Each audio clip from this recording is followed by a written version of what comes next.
क्या व्यक्ति डाउन होगा? और होगा डाउन? क्यों डाउन नहीं होगा?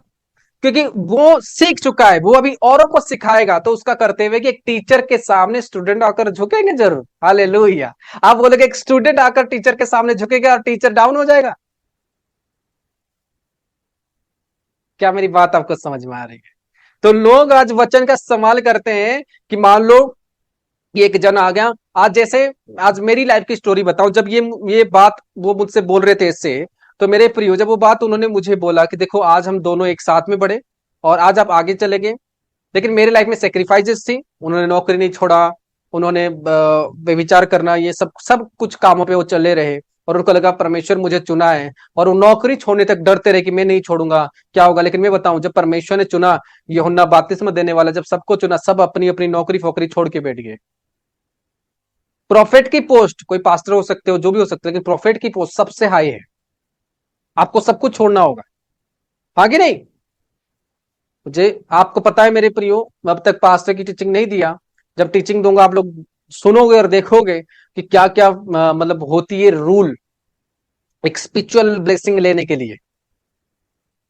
हालेलुया। समझ में आ रही मेरी बात? स्पिरिचुअल्स कुछ रूल्स है। पहले मैं इसको क्लोज करूं, उसके बाद स्पिरिचुअल्स के बारे में आपको थोड़ा बताऊंगा। देखो, तो क्या हो, जब ये मुझे ये बात ये बोल रहे थे, मैंने उसको स्क्रिप्चर से निकाल कर बता दिया कि देखो, जितने लोगों को परमेश्वर ने चुना, किसी ने नौकरी किया मुझे बता दो। जितने लोगों को अपोस्टल परमेश्वर 12 चेले को, उसको बोला अभी मछली पकड़ रहा है अभी छोड़, कोई चुंगी ले रहा था अभी छोड़। एक उसमें से एक धनवान व्यक्ति आता है, यीशु बोलता है कि प्रभु मैं तेरे पीछे चलूंगा। उसने कहा चल अपना सारा संपत्ति दान दे के आ। बोला नहीं दे सकता। उसने कहा धनवान व्यक्ति परमेश्वर के पीछे नहीं चल सकता, क्योंकि एक चीज आपको चाहिए, तो परमेश्वर या तो धन। उसने कहा अगर छोड़ नहीं सकते तो मेरी सेवा नहीं कर सकते। तो ये डर रहे थे।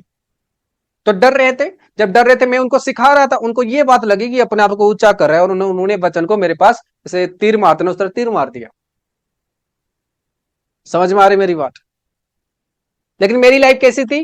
1.5 लाख की नौकरी छोड़ दी, परिवार छोड़ दिया, सिटी छोड़ दिया, स्टेट छोड़ दिया, एवरीथिंग। सेक्रीफाइस के ऊपर सेक्रीफाइस, सेक्रीफाइस के ऊपर सेक्रीफाइस, माइनस के ऊपर माइनस। मैंने अपने आप को डाउन किया और इसीलिए परमेश्वर अप किया। हालेलुया।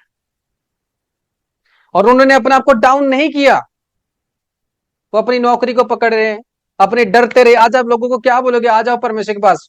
हाँ, क्या बोलोगे? आपके अंदर तो डर है, आपको लग रहा है मेरी लाइफ पर परमेश्वर काम नहीं कर सकते। कहा उसने कहा अगर तेरे काम सही है, अगर तू मेरी राह पर चल रहा है, अगर तेरे काम सही है, तो तेरी लाइफ की जो जरूरत है मैं उसे पूरा करूंगा। हालेलुया। आपकी पैसों की, आपकी नौकरी की, आपकी ब्लेसिंग की, सारे काम परमेश्वर पूरा करेगा, अगर आप परमेश्वर की डायरेक्शन में अपने आप को नीचा कर रहे हो। मैंने कहा उन्होंने वचन तो बोला, लेकिन अपने फायदे के हिसाब से बोला, लेकिन असली मीनिंग वचन की ये थी कि दूसरा आदमी जो वो बोल रहे थे, वो अपने नीचा कर चुका था, अभी वो नहीं होगा। और अगर आज मैं अपने आप को ऊंचा करके बोल रहा हूं कि मैंने ये किया, आज परमेश्वर मुझे ये टीचिंग दिया, ये दिया है, तो ये परमेश्वर मुझे दिया है, और मैं बोलूंगा जैसे यीशु मसीह ने कहा कि मेरे पर विश्वास करो तुम उद्धार पाओगे।